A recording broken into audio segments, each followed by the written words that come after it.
Well, it is really good to see everybody today. This is our last Sunday of 2013. The time we meet next week, it will be a new year. Always around this time of year, I see people make a lot of comments about how excited they are for the changing of the calendar. I see comments like this: finally, a new year. I've really needed this. These are the sorts of people that want to put something behind them. They're ready for a fresh start. People even use the term, surely 2014 will be better than last year. I get that one a lot. See that on Facebook a lot, where people make some kind of comment about how excited they are. People will say something like, surely 2014 is going to be better than last year. They seem to say that every single year, don't they? I love the fresh start of a new year. As if there's some kind of power in January, or as if there's some kind of magical attributes to getting a brand new calendar. So in this lesson today, I want to talk about the new year, the changing of the calendar. Let's start with the question, was last year really so bad? I frequently see people make fun of this last year, 2013 or 2012 or 2011, and I see it every year. And it seems like it's the same people every year who make some kind of comment about the previous year. And they're so excited about the fresh start of January 1st. But I see it every year. It's very easy to write off last year if the bad experiences were very, very memorable. And yet every single one of those bad experiences was an opportunity for us to learn something. Go to 2 Corinthians chapter 4 and verse 16 and notice what the apostle says there about the bad experiences that he faced in his life. In 2 Corinthians 4 and verse 16 he says, therefore we do not lose heart, but though our outer man is decaying, yet our inner man is being renewed day by day. For momentary light affliction is producing for us an eternal weight of glory far beyond all comparison, while we look not at the things which are seen, but at the things which are not seen. For the things which are seen are temporal, but the things which are not seen are eternal. Now I think what he's saying is we have a hard time being distracted by the temporal things because we are temporal beings. We live in time. That's what the word temporal means. Time-based. Because everything about our lives is time-based. We measure everything in half-hour segments or days and months and years. How long have you been married? How long have you worked at a job? How old are your kids? We have a hard time looking beyond those temporal things, don't we? We have a hard time going beyond just what we see in front of us in the day-to-day activities and see that there might be something eternal going on in the background. And so Paul says, we're not focusing on the temporal. We're not focusing on the momentary light affliction that we observe around us. But really what we need to look for is the eternal component of things. The weight of glory that is being prepared for us by all the things that we're experiencing in this life. So yes, the bad things that happened in 2013 might be very memorable to you. But you're only looking at the surface if that's all you remember from 2013, if that's the only lesson that you take away from last year. Job also had a very bad year. You remember one time in Job 1, he had a very, very bad year, but he never might have grown into his thinking in chapter 42. I said this a couple weeks ago, actually, in another lesson. We look at Job 1 and 2, and we look at how awful things were, and how he lost everything. Trust me, your worst year cannot compare to Job's worst day. He had one day that would make all of our years pale in comparison. He lost his kids. He lost all of his possessions. He lost his home. He lost everybody that he cared about. And when all was said and done, even his own spouse said, curse God and die. That's a bad year. And he was a good man, too. But Job 42 reveals a lesson that he needed to learn along the way. As good a man as he was, as righteous a man as he was, there was a part of his knowledge that was incomplete. And he gets to chapter 42 and verses 1 through 6, and he says, essentially, I get it now. I get it now. I learned something about God that I didn't know before. And if it wasn't for his bad experiences, he never would have come to that conclusion in chapter 42. He always would have had something in his wisdom, something in his understanding of God that was missing. And it was his bad experiences that taught him that. And I think we need to really ask ourselves, was 2013 really that bad?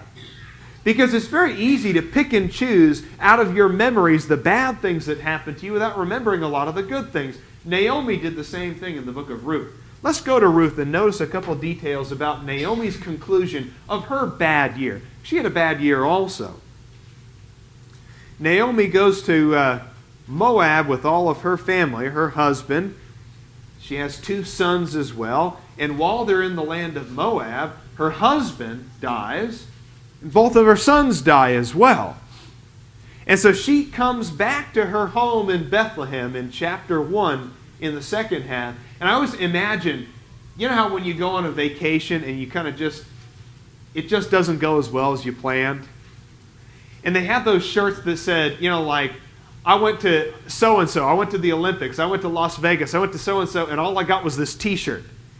I was picturing Naomi coming home from Moab saying, I went with my family to Moab and all I got was this daughter-in-law.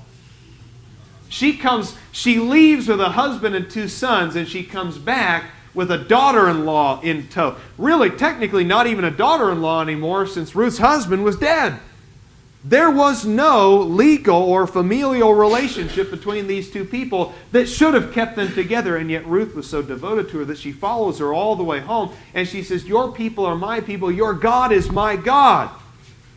And yet Naomi comes home in verse 19, and her conclusion in verse 20, when the women say, is this Naomi?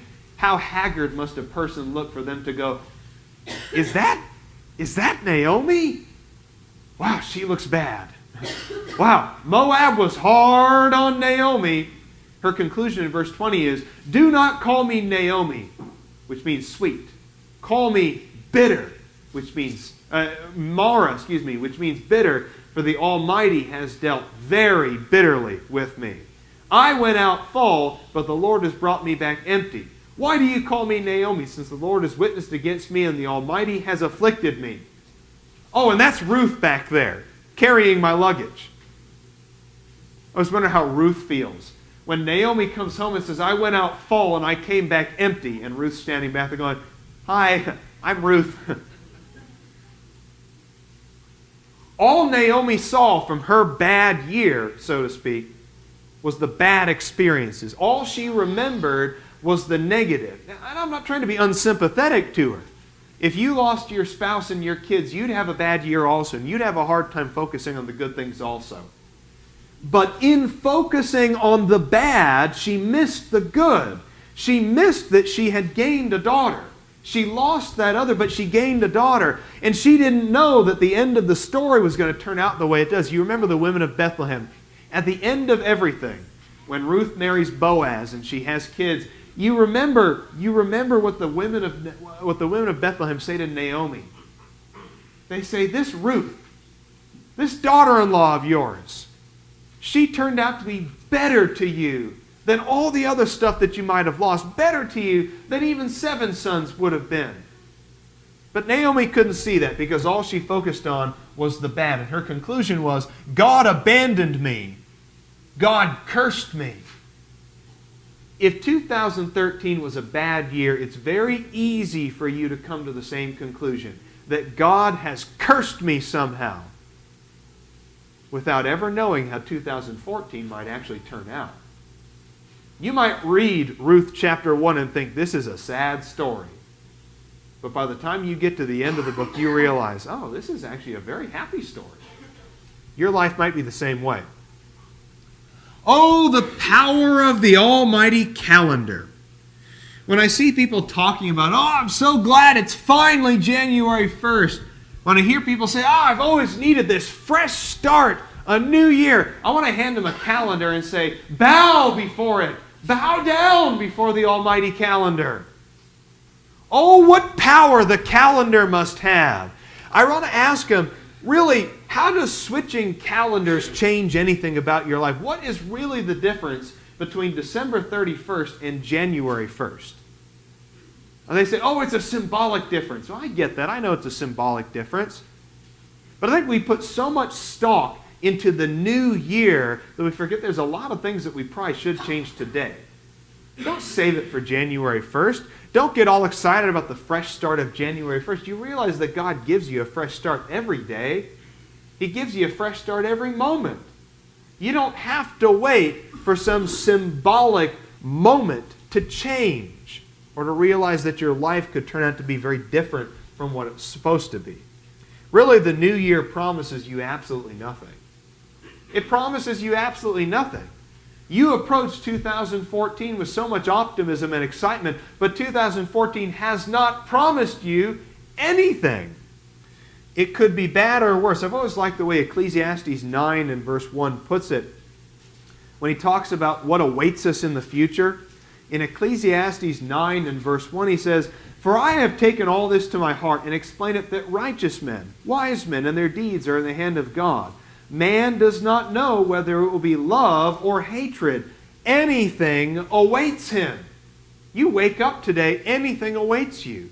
You have no idea what is going on, what is going to happen today, tomorrow, a year from now, or 10 years from now. Anything awaits you. Go to Proverbs 16 and verse 9.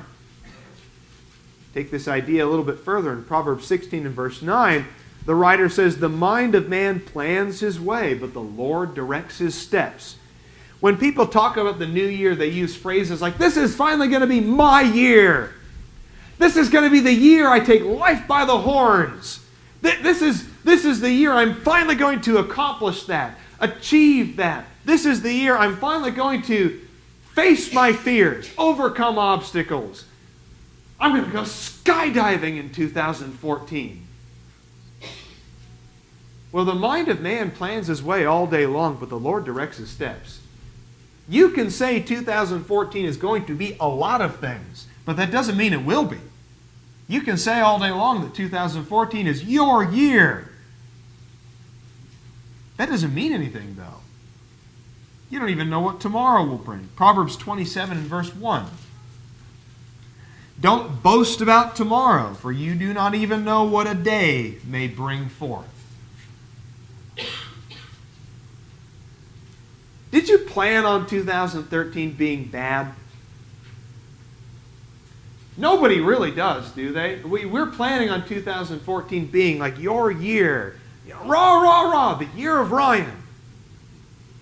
Did you plan on 2013 being bad, though? And that's what I don't want to be a stinker or anything. Because, there's those kinds of people out in the world that are stinkers. They always throw mud on everything. I don't want to be that kind of person. But when people say, "Oh, man, I'm so excited about 2014, I want to say, well, were you just as excited about 2013? And were you just as excited about 2012? And were you just as excited about every single year?" And it's like every year that comes along, we're always thinking, this is going to be the year. This is going to be the big one. This is where everything's going to go my way. It's not like you planned on 2013 being bad. And if it was a bad year, how do you know 2014 is going to be any better? Our contentment should never be wrapped up in earthly conditions. Go to Philippians chapter 4. A text we know pretty well, but let's read it now. Philippians chapter 4, and notice what the writer says there. "Not that I speak from want," he says in verse 11, "for I have learned to be content in whatever circumstances I am. I know how to get along with humble means, and I also know how to live in prosperity. In any and every circumstance I have learned the secret of being filled and going hungry, both of having abundance and suffering need. I can do all things through him who strengthens me." And if you're thinking 2014 is going to be your year, then you're not thinking like Paul did in Philippians 4. We get so wrapped up in the earthly conditions that surround us that becomes the measurement of a good year or a bad year. Did you have a good year? Well, what's involved in a good year? You got a raise or you got a new job. You bought a house or you made some big improvement on your current house. You got a good diagnosis. You're cancer-free. Your kids are healthy. Somebody graduated. Somebody got engaged. Somebody got married. Somebody had a baby. Those are all earthly conditions that we look at and say, this was a good year by superficial standards. And what makes a bad year? Well, you lost a job. You lost money. You lost a home. You lost a loved one. And the diagnosis did not turn out to be very good. You didn't beat the cancer. And that's a bad year. And yet here's Paul coming along saying, you give me any of that stuff, my contentment is the same. Living in abundance or want, living in good conditions or poor conditions, with wealth or with poverty, doesn't matter. My contentment remains the same. Why? Because contentment cannot be based on earthly conditions. A little secret for you. Every condition in this life is temporary. Every single one. You say, what about marriage? Nope. Marriage is temporary also. If one or both of you passes away, marriage is over. That's it. Marriage is done. Even marriage is not permanent. There is absolutely nothing about this life that is permanent. No condition that we face on this planet.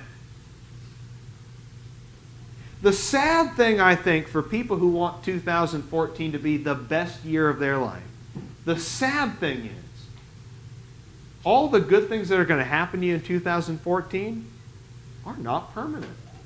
Just like all the bad things that might happen to you in this year are not permanent. We're full of peaks and valleys in this life. We hit the peaks, and almost just as soon as you get used to living on top of the peak, things start to fall apart for you. And you never know how deep that valley goes until you hit rock bottom. And even then, God might hand you a shovel and say, it's going to get worse. Dig a little deeper. If you think 2014 is going to be the best year of your life, I have a very sad thing for you to think about. 2015 is not going to compare that. I mean, you think about that. We're like, this is going to be the best year of my life. Well, like, what if you live for like 40 more years after 2014? Does that mean that all of them are going to like get worse? Is 2014 going to be like the peak, the best that it's ever going to be? And then you live for 40 more years after that, and they're all kind of like downers because 2014 was the best year of your life. I don't think I want 2014 to be the best year of my life if that's the case, because 2015 doesn't have any hope then. As long as my contentment is wrapped up in my earthly conditions, I'm always going to have this nagging feeling in the back of my mind that all of this stuff is temporary. The great job that you got won't last forever. The youth, the energy, the vitality that you have as a young man or young woman, that won't last forever either. Your marriage won't last forever. Your kids will not be babies forever. They will not be toddlers. They will not be children. They will not be teenagers forever. They're going to grow up and they're going to leave. Every condition is temporary. And I think Paul would have a lot to say that if your contentment is wrapped up in the temporary things of this life, you are going to see so much emotional variation that you won't be able to handle it. Planning or assuming anything about the future is a dangerous game anyway. We've read James chapter 4 a number of times. We even studied it last quarter, but in James chapter 4, beginning in verse 13, the writer makes a very good point here. He says, "Come now, you who say, today or tomorrow we shall go to such and such a city and spend a year there and engage in business and make a profit." You could fill in the blank and say, "Come now, you who say, I'm going to lose all this weight in 2014 and I'm going to learn a new skill, I'm going to learn a new trade, I'm going to graduate, I'm going to get a new job, I'm going to get married." I say, come now, you who say such things. You don't even know what your life will be like tomorrow. You're just a vapor that appears for a little while and then vanishes away. You want temporary? That puff of steam is about as temporary as it gets. And he says, that's life. It's a puff of steam. That's it.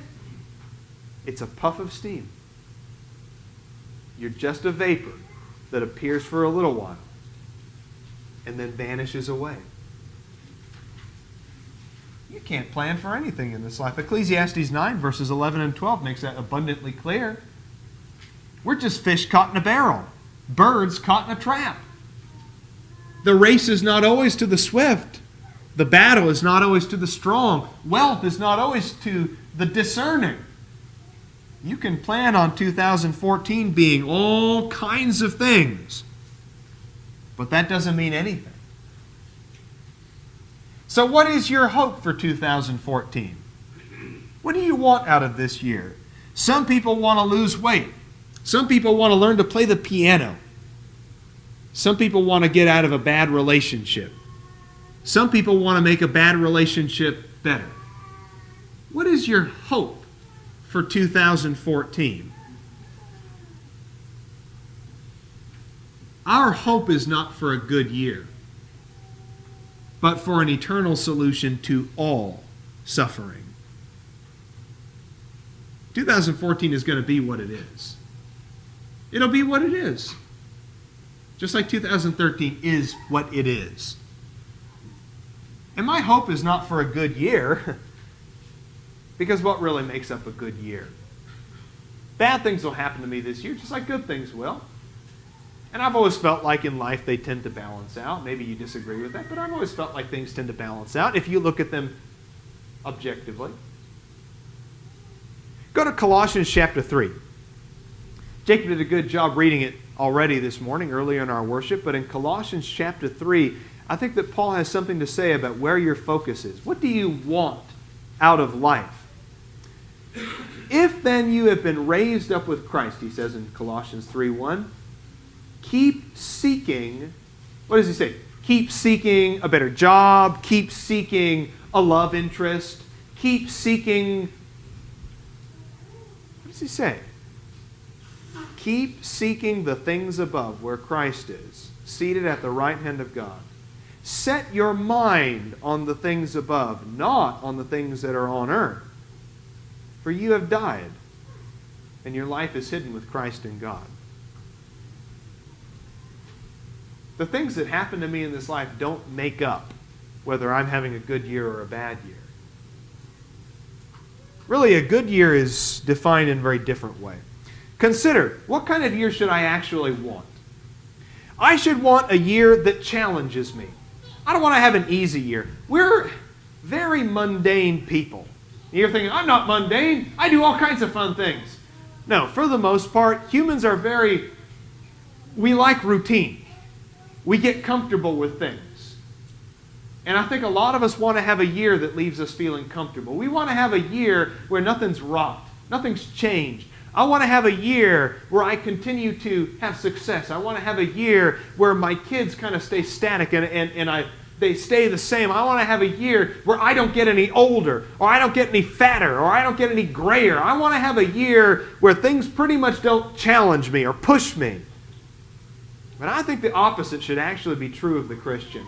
I want to have a year that pushes me really hard. I want to have a year that challenges me to become something more than I am right now. I want to be a better Christian and a better husband and a better father and a better friend to all of you on December 31st, 2014 than I am right now. And you won't get that if you're not pushed.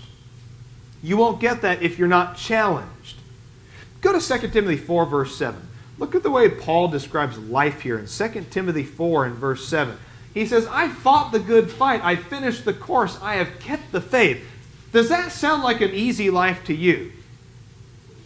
Do you think Paul looked back on his life and felt like it was a waste of time because he was constantly pushed and challenged to be something more than he is? On the screen, I've got Joshua 24, verses 14 and 15. We know that section of Scripture very well, don't we? Consider in Joshua chapter 24 what Joshua says to the people of Israel as they're facing their challenges in verse 14. Now therefore, fear the Lord and serve Him in sincerity and truth, and put away the gods which your fathers served beyond the river and in Egypt, and serve the Lord. And if it is disagreeable in your sight to serve the Lord, choose for yourselves today whom you will serve, whether the gods which your fathers served, which were beyond the river, or the gods of the Amorites in whose land you are living. But as for me and my house, we will serve the Lord. And that was after a lot of experiences in the rest of the book of Joshua. Joshua didn't have an easy time in his life. He was pushed, he was challenged, he was forced to grow at every turn. There was nothing about Joshua's time as leader of Israel that was easy. And at the end of it all, he says, but as for me and my house, we're going to serve God. You serve whatever you want. Do whatever you feel like. Take the easy path in life. The Amorites won't challenge you. The gods beyond the river, they're not going to want to change you. You take up the morals of the pagan nations around you, and you will never be pushed in this life to become more than what you are. But if you serve God, God will poke you with a goad. God will force you along. God will kick you when you lie down when you shouldn't be, and He'll force you to stand up and keep working even when you don't want to. God will challenge you. And I want a year that challenges me. I want 2014 to be a year where I face and overcome obstacles. I also want a year that surprises me. Surprise me, God. Just surprise me. I like to go to a potluck and have no idea what's going to be there. You know, I don't like themes with potluck. I don't want to like, you know, for this potluck it's going to be all German food, or this potluck is going to be all fried food. Actually, that's every potluck, isn't it? I want to go to a potluck and I want to be like, surprise me. Oh! And I want there to be something at a potluck that I like thought, you know, I never would have thought to bring that, but that was the highlight of my day. I want 2014 to be a year that surprises me. I don't want to plan it. I don't want to say in 2014 I'm going to do this, and I'm going to do this, and I'm going to do this, and I'm going to have all of my New Year's resolutions met by February. I don't want to have a year that goes as expected. I want to have one that really, really throws me for some curveballs. 2005 was a good year for me. It didn't go as expected. In April of 2005, I didn't know that Rebecca existed. And I could never have planned for her existence. I could never have assumed or planned or prepared in any way. In May of 2005, my life completely changed. I will say that for all the planning that we can do, for all the things that we wish would happen to us in this life, I could never have planned for a better marriage. I could never have planned for kids that challenged me in a good way, the way that my kids do. I could never have planned for a congregation of Christians here at Monte Vista that expects the best out of me and holds me accountable and supports me in my work. I could never have planned for the way my life turned out. And I'll tell you what, the way my life has turned out is a whole lot better than anything I could have written or scripted. And that's with all the bad things. That's with all the challenges. That's with the obstacles. With every danger, with every failure, I could not have planned for a better life for myself than what has happened. You want to plan 2014 out? I guarantee you, you cannot plan how good a year can be if you trust in God. We don't know the future. Jeremiah 10, verse 23, Proverbs 16, 9, like we've already read. The heart of man plans his way, but the Lord directs his steps. You don't know what's waiting for you. Do you want to script your own life, or do you want to trust in a God who is so much more awesome than you are? Do you want to trust in a God who sees beyond this realm? And I want to have a year that reminds me that Judgment Day is coming. Remember, every single year that you live is a year closer to judgment. Every day that you live, every moment, every breath you take is one breath closer to facing God on the Judgment Day. I don't want to forget that in 2014. I don't want to assume that I'll have a 2015. I don't want to assume that I'll have any time after tomorrow or any time after right now even. I don't want to assume anything about that. What will I have to say about 2014 then? What am I going to have to say about what this year has done, what I've accomplished, what I've done, what I've seen and heard and said? Remember something about every year that you live, whether it's 2013 or 2014 or anything beyond this, that God so bountifully gives to you. That everything you do is contributing to an overall assessment of who you are. In Revelation 20, consider in verse 11. And I saw on a great white throne, and him who sat upon it, from whose presence earth and heaven fled away, and no place was found for them. And I saw the dead, the great and the small, standing before the throne, and books were opened. And another book was opened, which is the book of life. And the dead were judged from the things which were written in the books, according to their deeds. Now, I don't believe that we are literally going to stand before God and He's going to read a giant book and recite our life's events. I think that this is meant to give us a sense of your life is going to be looked at and judged as a whole. Everything you do is contributing to an overall assessment of who you are on the judgment day. You will either be righteous or unrighteous. You will either be a lamb on the right or a goat on the left. And everything you do, both big and small, every word that passes between your lips and every day that you live is contributing to the overall life story that God is going to open up on the judgment day and say, so let's see what you did. When he gets to the chapter about 2014, what is he going to say that you did? How did you use this year that he gave to you? Assuming, of course, that he lets us live all the way through the year. What is going to be in that chapter? Was 2014 nothing but a year that you got a better job or a worse job? Where you beat cancer or lost to cancer? Where you had a kid or saw a kid grow up and move away? Is that all that 2014 is going to be?